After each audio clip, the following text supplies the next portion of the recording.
Isn't it like glorious when you actually watch it, you know? So many different colours, isn't it? It's like, you know, it's like a rainbow.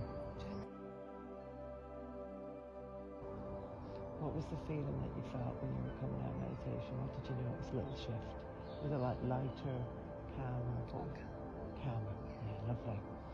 And easy for you to recognise that. Yeah, lovely. And so the moon's completely gone now, hasn't it? Look up there, can you see? Yeah, it's like you can actually kind of see the shadow of it or whatever, can't you?